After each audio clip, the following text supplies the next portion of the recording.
আদালত শিক্ষার্থীদের পক্ষে রায় দিয়েছে, সে অনুযায়ী সরকার প্রজ্ঞাপন দিয়েছে, কিন্তু সরকার এই প্রজ্ঞাপন দিতে যত রক্ত মারিয়েছে, যত লাশ পড়েছে, সেটা অনাকাঙ্ক্ষিত। এর জবাব আমরা চাচ্ছি। দ্বিতীয়ত, প্রজ্ঞাপনের আগে শিক্ষার্থী এবং অন্যান্য স্টেক হোল্ডারদের সাথে নীতি নির্ধারণী সংলাপ প্রয়োজন ছিল। এই ধরনের সংলাপ ছাড়া প্রজ্ঞাপনকে আমরা চূড়ান্ত সমাধান হিসেবে গ্রহণ করব না।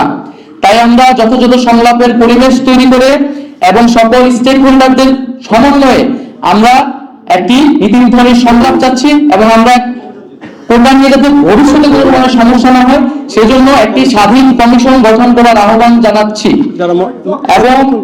এবং এই প্রজ্ঞাপনের সাথেই কিন্তু কেবল আমাদের আন্দোলনটি সম্পর্কিত নয়, আমরা কিন্তু আন্দোলন থেকে সরে আসছি না।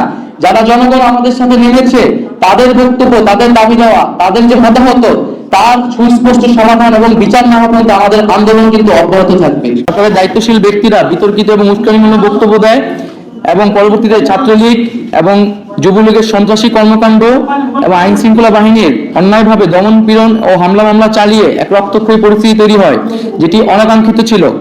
বিশ্ববিদ্যালয় প্রশাসন ও আইন শৃঙ্খলা বাহিনী যখন শিক্ষার্থীদের নিরাপত্তা দিতে ব্যর্থ হয়, তখন আমরা অভিভাবক, শিক্ষক সহ school, college, private, public, national সকল ধরনের শিক্ষার্থীদের এবং সর্বস্তরের নাগরিকদের রাজপথে নেমে আসার আহ্বান জানাই আমাদের নিরাপত্তার জন্য।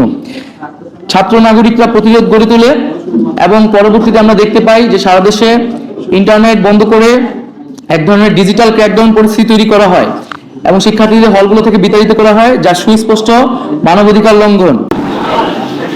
প্রতিবাদী ছাত্র নাগরিকের সাথে এই সকল সহিংস ঘটনার কোনো ধরনের সম্পর্ক নেই। এটি স্পষ্ট সরকারের দায়িত্বহীন আচরণ ও দমনপীড়ন নীতির জন্য এই অরাজক পরিস্থিতি তৈরি হয়েছে। এর দায় সম্পূর্ণ সরকারের। এখন সমগ্র পরিস্থিতির দায় শিক্ষার্থী ও বিভিন্ন রাজনৈতিক দলের উপর চাপিয়ে সরকার পুনরায় দায় এড়াচ্ছে।